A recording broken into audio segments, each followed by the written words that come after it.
have something to thank for the Lord. Amen? There's always something to be thankful for the Lord. Sabi nung preacher na napakinggan ko, hindi pwedeng mawalan ng dahilan para magpasalamat sa Diyos.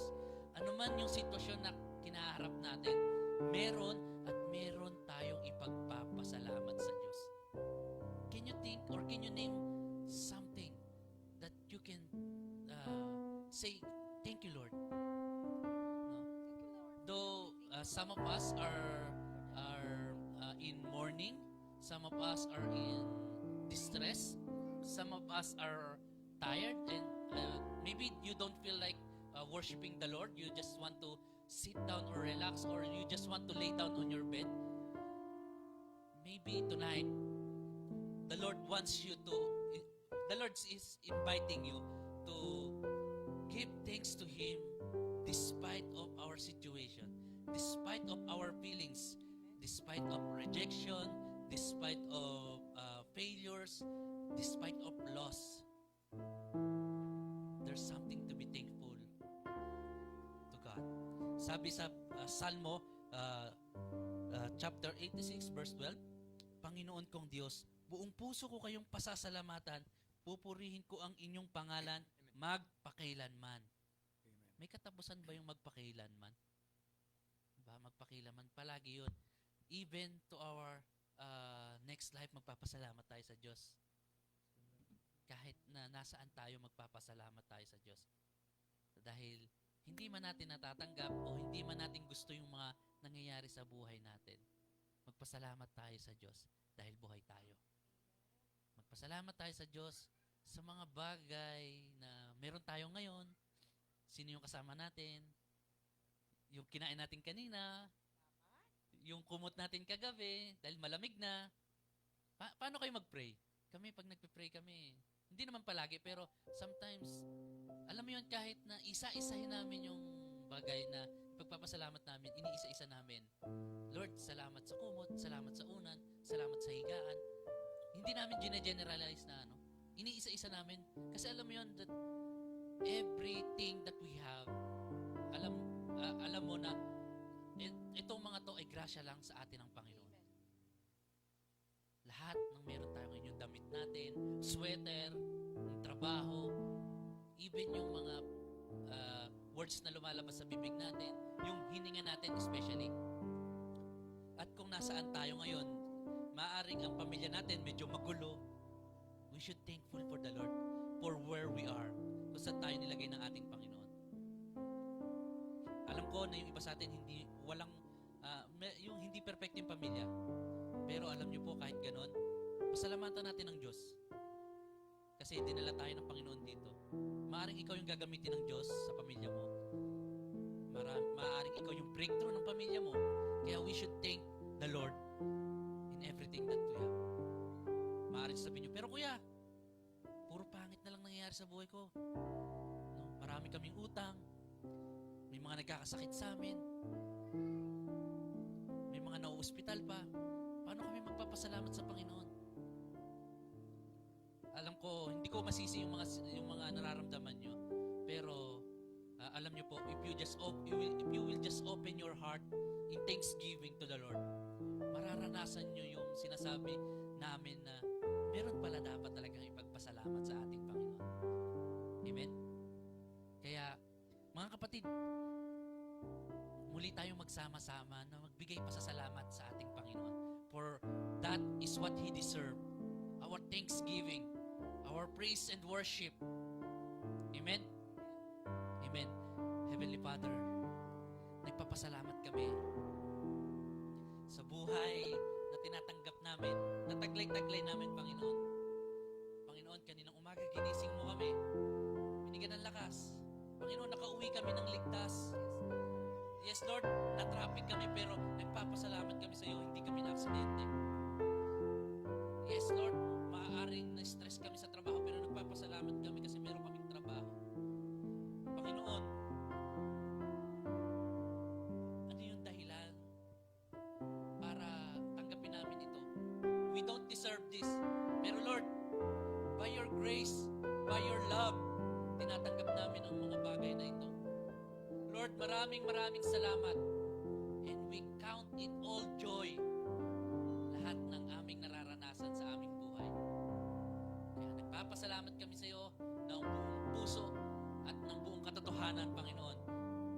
Lord, hayaan mo na ang awiting ito ay makarating sa iyo, Panginoon. Ito ay ang awit ng aming pasasalamat sa iyo, aming Ama. Salamat sa iyo, aming Ama. Salamat sa iyong mga likha. Salamat sa liwanag ng araw at buwan. Salamat sa iyo, O Diyos. Salamat, Panginoong Jesus. Salamat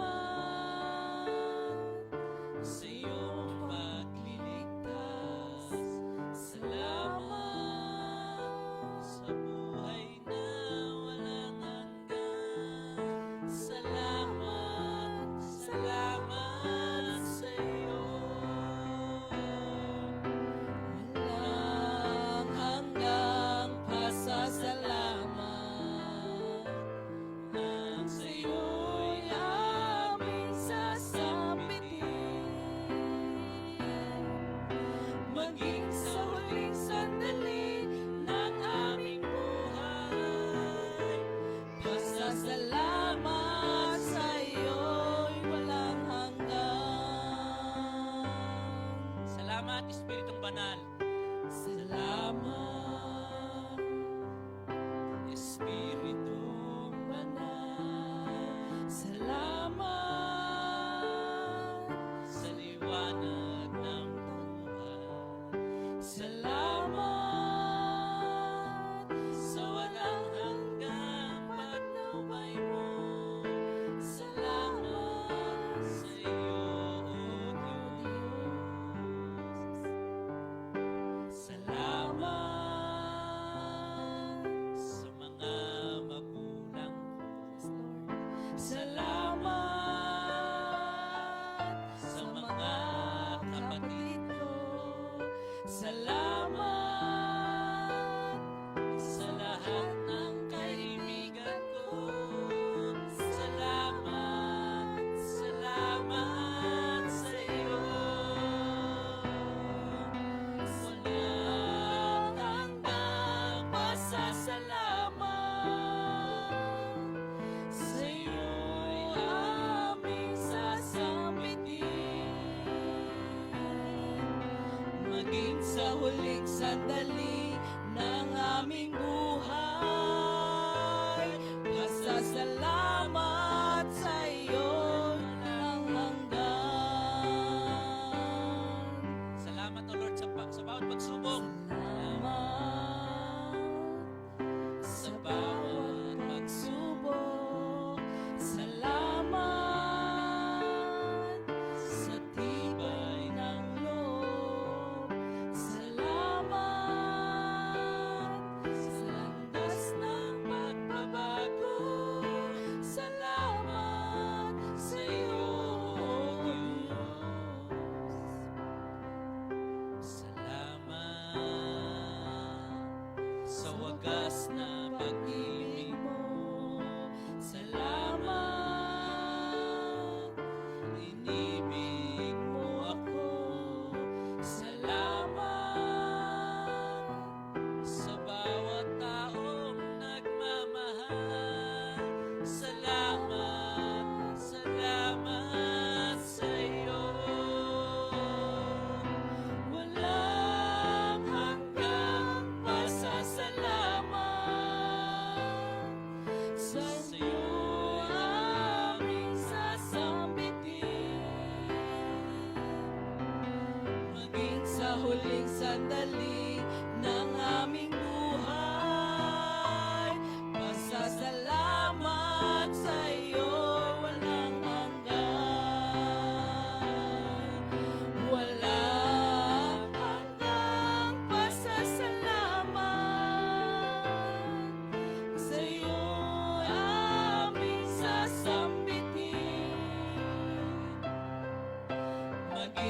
huling sandali ng aming buhay.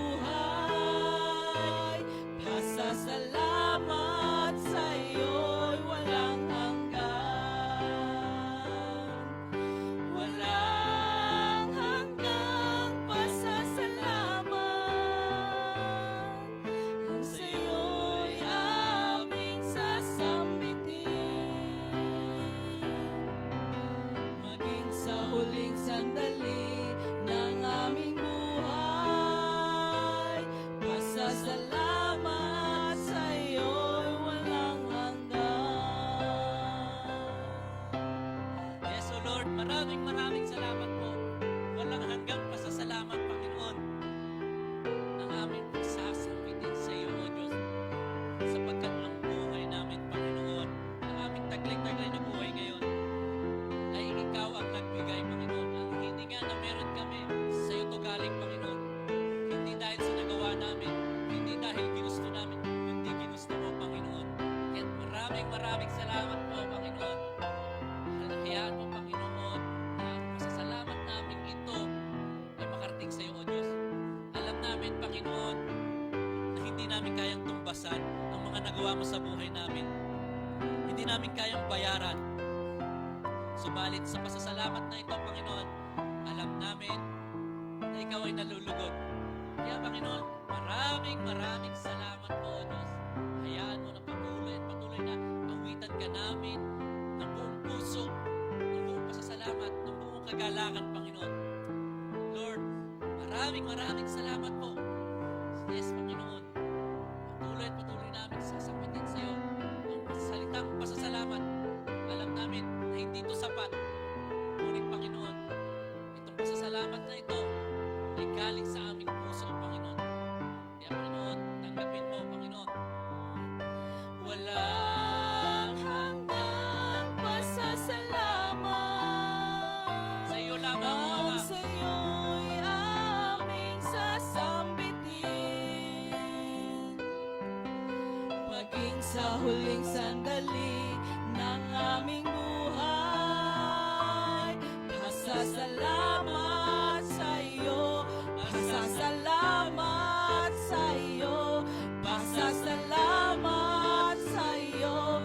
Pasasalamat sa'yo. Walang hanggan.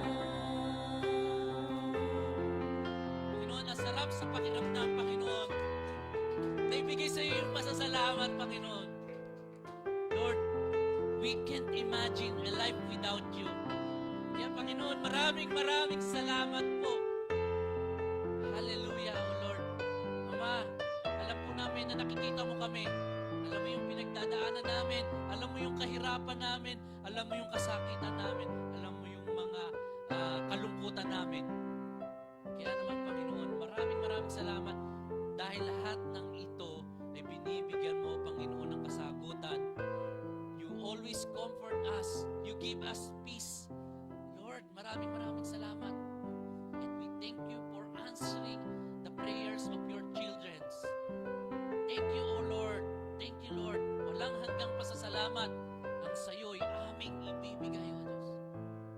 Hallelujah. Hallelujah. The God Almighty, gracious God,